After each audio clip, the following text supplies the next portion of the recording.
on NewsVision. Major disruption for hundreds of thousands of Americans today as 3 major cell phone providers experience a massive cellular outage for several hours. Plus, one campus organization spreads love through music. I really enjoyed it. I mean, I knew the event was going on. A lot of my friends were a part of it, so I was, really excited to it, definitely. And later on, Florida is no stranger to invasive species, but one large lizard tops the list. If a species is able to get somewhere of its own accord, then it is considered native. These stories. Good evening and welcome to this week's edition of NewsVision. I'm Regina Potenza. And I'm Manny Nacarado. Thank you for joining us. South Florida residents may have seen and heard some loud cars, massive equipment, and police presence throughout the week. Lead reporter Billy Brightman is live in downtown Miami where the same sights are being seen. Billy, what's going on? Guys, all this commotion started in Fort Lauderdale on Monday, and it's because of the filming of the 4th movie in the Bad Boys franchise. The film series premiered in 1995 starring Will Smith and Martin Lawrence, and the movie series is about these guys starring as narcotics detectives in the Miami Police Department, so naturally, they're here filming in South Florida. Fans spotted Will Smith and the crew in Fort Lauderdale on Monday and in Brickell yesterday. Residents faced heavy traffic and alternate routes as displayed on the sign behind me, but they were really excited to see their city being brought to life on the big screen in real time.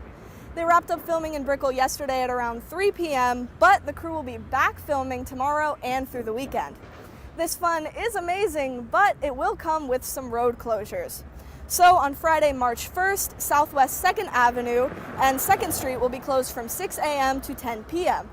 On Saturday, March 2nd and Sunday, March 3rd, the Southwest 2nd Avenue Bridge between 3rd and 8th Streets will be closed from 7 a.m. to 6:30 p.m. That being said, bad boys, what you gonna do? Find an alternate route to get downtown this weekend. Live from downtown Miami, Billy Brightman, UMTV. Thank you, Billy. Well, this past weekend, the 14th annual Dolphins Challenge career race took place at Hard Rock Stadium. Jaden Cohey had the chance to meet some people who are lacing up for the event. Most people who've had to deal with a cancer diagnosis recognize that sound. Ringing a bell symbolizes the end of a grueling cancer treatment and the hope of healthier times to come. In 2022, I was diagnosed with stage 2 vocal cord cancer, and I went to University of Miami Sylvester Center, and I had like 3 surgeries, and they completely removed it. Jason is just one of more than 7,000 people who participated in the 14th annual event, which takes place every February at the home of the Miami Dolphins, the Hard Rock Stadium. It is the #1 fundraiser in the NFL, and it includes different races, ranging from a 13-mile to a 99-mile bike ride and a 5K run. Many of the participants have been impacted by cancer personally. We came to support because my grandfather had leukemia and suffered from that. We wanted to ride for cancer research, and so we can continue to... We've had several family members pass away because of cancer. Yes. So we came as a family, right? The phrase "one team, one fight" can be seen in many places around the event, and this is a phrase that clearly means a lot to the participants. It means that we're all in this together, and we're all one big family. So we're here fighting for our family and each other. I've had cancer touch me close, my wife and my sister. So I'm doing it for them, and for all those who can't fight, I'm here fighting for you.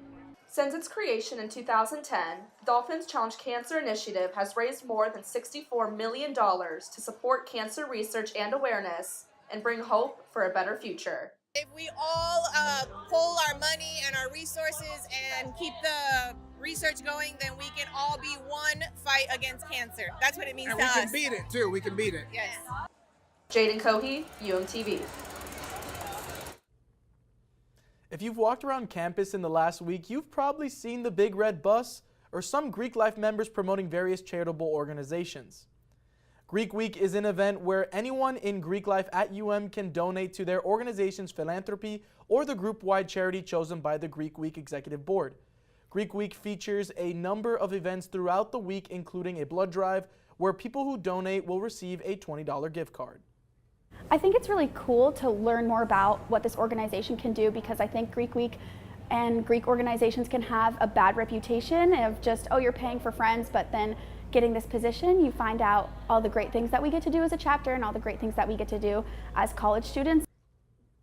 Greek Week started last Sunday with a field day on the Foot Green. This year, the group-wide philanthropy benefits Habitat for Humanity.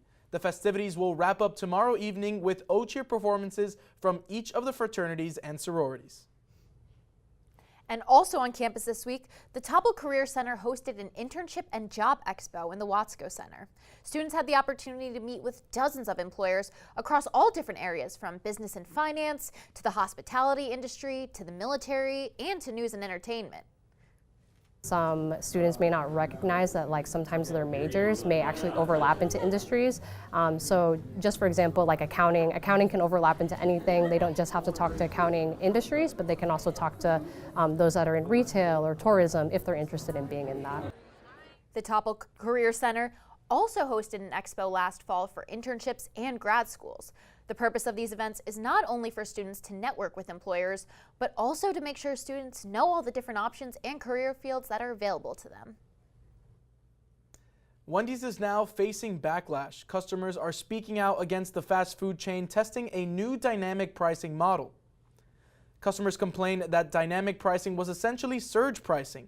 Uber and Lyft used that strategy to raise prices during peak times. But on Tuesday, the restaurant announced its new strategy would not raise prices. Instead, the goal is to use AI to offer more discounts to customers at slower times in the future. Catastrophic wildfires are sweeping through the nation, especially in the Texas Panhandle, where they're destroying homes and livelihoods. With no end in sight, first responders across the state are working to control the burns. Our student weathercaster Quinn Davidson is here in the studio to tell us more. Quinn? Regina, it is wild out there. We have a massive wildfire depicted here in the orange and yellow right there, the origin of that fire, which is the Smokehouse Creek Fire. Over 1 million acres have burned in this region, and here we have on this map the smoke that is affecting different areas all across the country.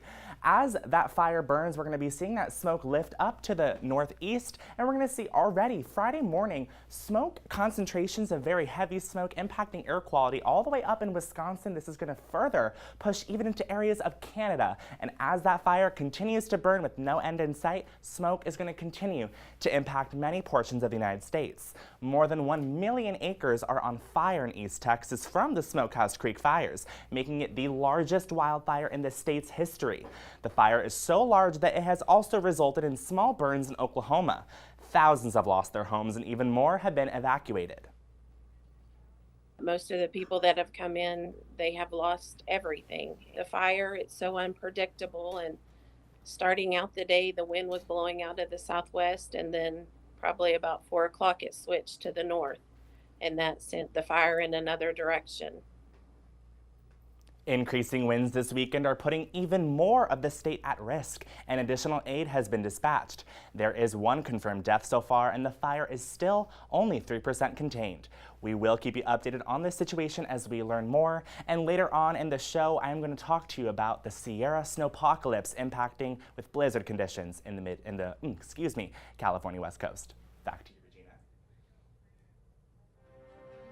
Thank you, Quinn. We'll check with you again in a bit. Well, time for a short break now, but when NewsVision returns, we'll introduce to you one man who is helping people in need by collecting lost golf balls. We'll explain in just a few minutes. Stay with us. For decades, I've taught you everything I know.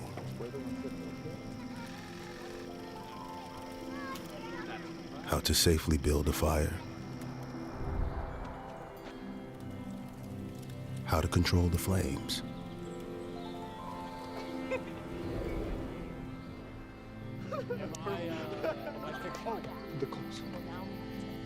What to do with hot coals. How to secure your chains. There's no sparks.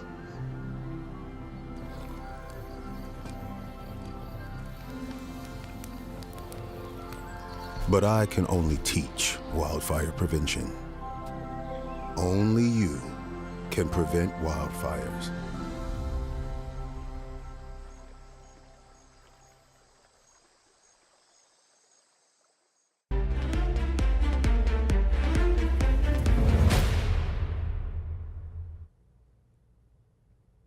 The comedy and entertainment world is reeling after comedian Richard Lewis was reported dead on Tuesday night from a heart attack. Lewis is known for his self-deprecating and dark humor in his stand-up routines and in his iconic roles in movies like Robin Hood, Men in Tights, and TV shows like Curb Your Enthusiasm, where he played himself.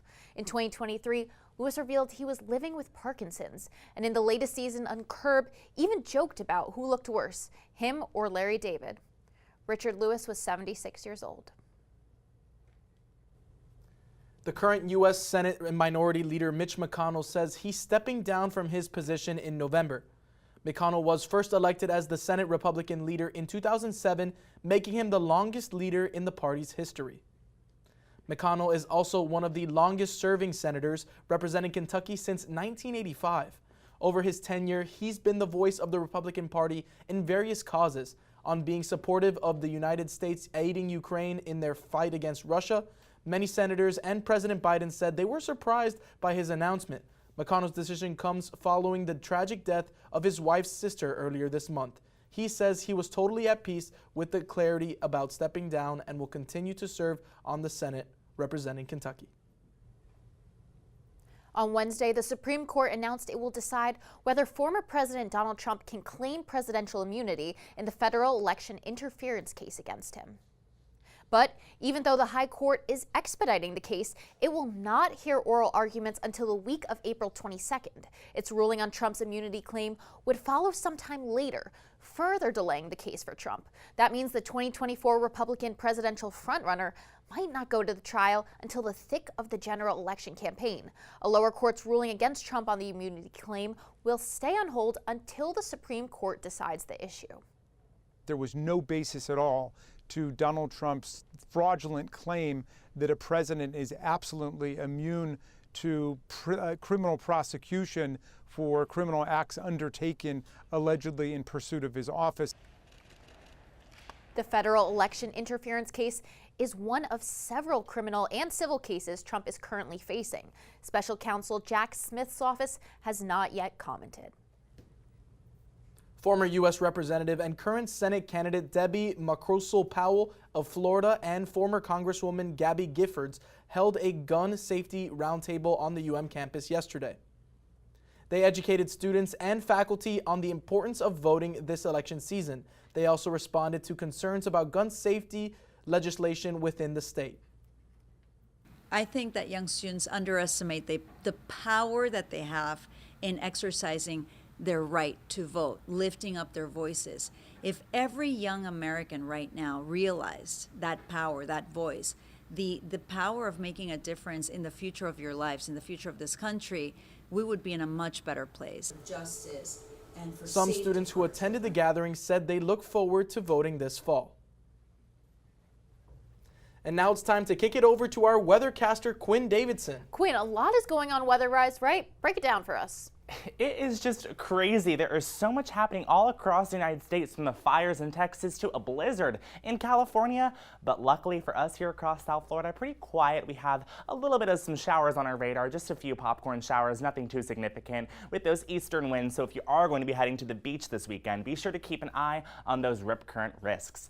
But California is a different story, quite the opposite of quiet. We have blizzard warnings depicted in red and winter storm warnings in blue, and we are not talking about inches of snow here. We are talking about feet of snow, where the mountain regions in Lake Tahoe regions could be reaching 10 to 12 feet of snow. Here is our radar depiction of this rainfall and snowfall all across the state. These blue areas are where those snow is going to be cranking up and dropping multiple inches of snow. We are not.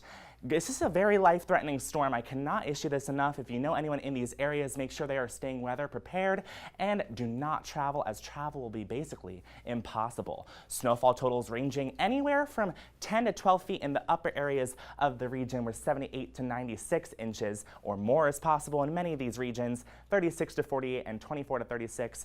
All in all, a very crazy snowstorm. In fact, some of the ski resorts in these areas are even keeping their hours open through Memorial Day weekend. So if you want to go skiing, better go in May. Here for us here in South Florida, we're looking at beautiful temperatures in the 80s and wonderful weather, except for some rain showers possible on Sunday.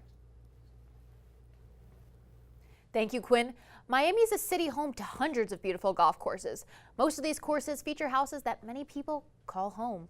And while some only live on the course to play golf or enjoy the scenery, one man uses his proximity to the golf course to give back to others. Sonny Carton has the story. Meet Gary Sprague. He is a retired sailor who spent most of his adult life on the water. I actually started the first official incorporated sailing school in the state of Florida in 1987. Gary lives in Kendall along the Killian Greens golf course.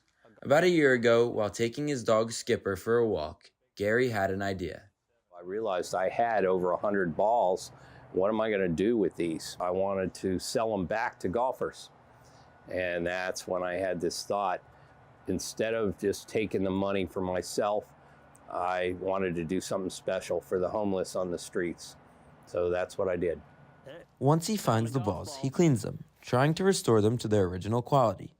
However, even once he's finished cleaning the balls, his work is far from finished. I have a sign, which I showed you, that I put out right out here on my nautical rope fence, and it says, "Just wave if you want golf balls." And I sit in my chair watching TV and I can see them wave. So that's how I come out and give them.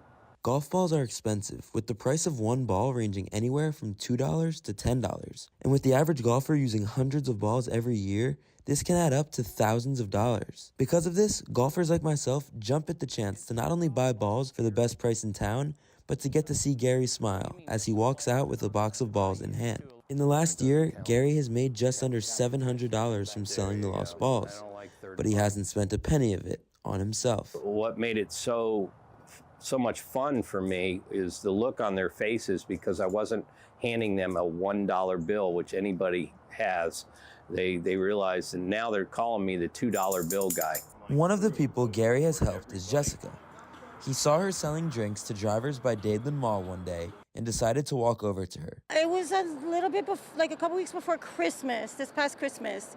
And it was actually the first night that I came over here. He was generous enough to give he gives $4, two $2 bills to each person. I love it, absolutely love it, because I love people. So I get to meet new people just like yourself all the time. We didn't know that we were going to see him again. We didn't know he did it often or all the time. But then when we started seeing him frequently, we just thought it was really nice of him, really generous of him. For UMTV, I'm Sonny Carton. Well, up next, Canes baseball has its biggest series of the year this weekend. I'll preview it with sports after the break. Don't go away. Hey, boss. Okay? Yeah, I'm good. You sure? I said I'm fine.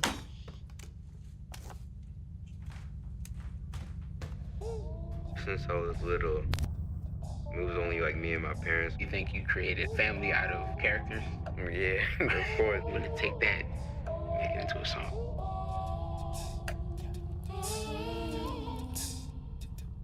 Put me to bed, see you in the morning. With the frosted Superman, but it wasn't on it. And we lost it. In my head, in my head, in my head. Where you at on the way out? In my head, in my head, in my head. Hey, son. Hey, Pop. You can talk to me. It's been really, really hard for me.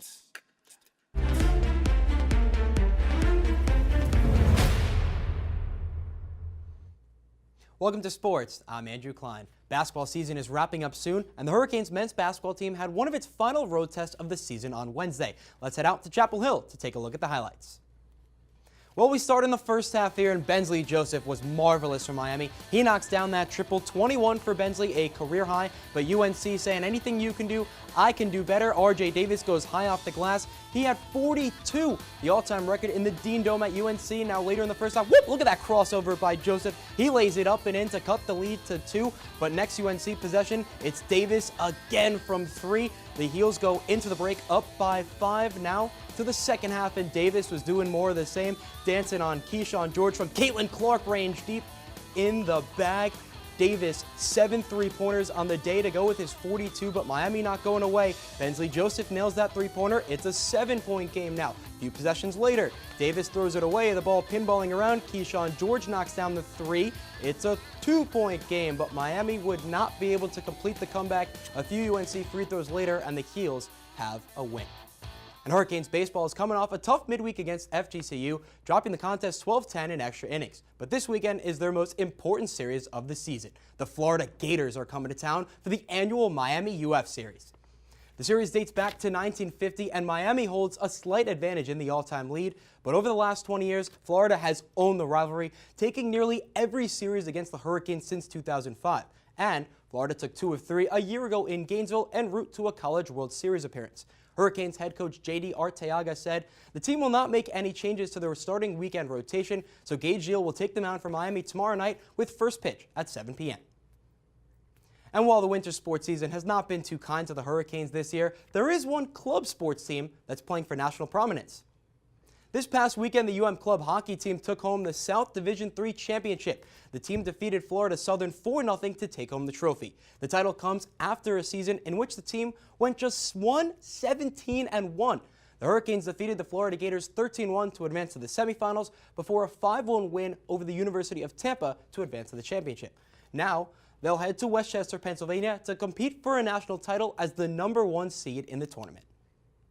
And finally, it's not every day that a track star is also a black belt. But here at UM, one athlete is not only a track runner, but also a former junior Olympic martial artist. Taryn Jacobs has the story. In 2023, University of Miami track runner Natalie Varela set the program record in the 1,500-meter run with a time of 4 minutes and 20 seconds. But track was not Natalie's first sports love. So I actually got into martial arts. I was leaving dance practice at a local middle school, and I saw people fighting on mats, and I went up to my dad. I'm like, hey, I want to do that. I basically go by what she wants to do. She's Natalie's won 3 national championships in 3 different sports, and it's because I let her do what she likes, not force her into anything special. Natalie began her sporting career at the age of 5, and when she was 9 years old, she won gold at the Judo Junior Olympics and a national championship in Jiu-Jitsu. Well, winning the Junior Olympics was honestly one of the proudest moments of my life. Even though I was younger, I represented the U.S. on a Junior Olympic team. When I was little, I didn't really understand how big of a win that was. For me, it was just another win. But now that I'm older, it feels awesome. Those wins, along with her regimented training routine, allowed her to build both her physical and mental strength. Physically, I feel like I can take a lot because the practice when I was younger was so hard, so difficult for being so young.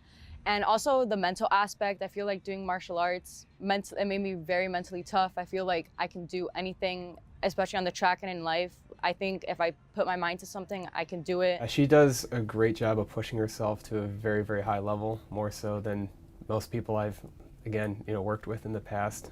She does a nice job of not limiting herself, even to what I'm asking of the workout sometimes. And even on her toughest days, Natalie has always been inspired to persevere. Natalie's probably the most tenacious and most mentally tough person that I've ever met.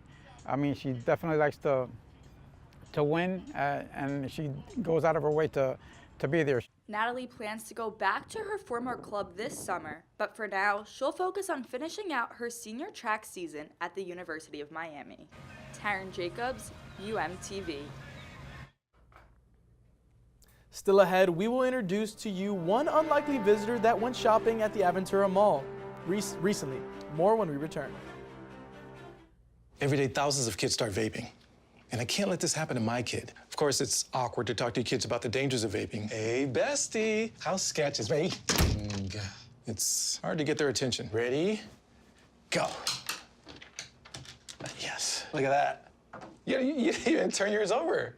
So if you want to talk to your kids about the dangers of vaping, you have to get it trending. Right, Backpack Kid? Let's do it. First, invite your kid to do the vape talk. Let's try this. All right. Why is he here? Yeah, I gotta get it trending, honey. Come on.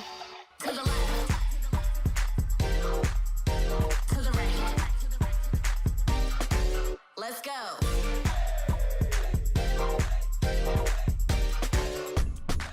Oh, honey, can we talk? Yeah, what's up? I see a lot of your friends vaping. Visit talkaboutvaping.org for tips on when and how to have the vape talk.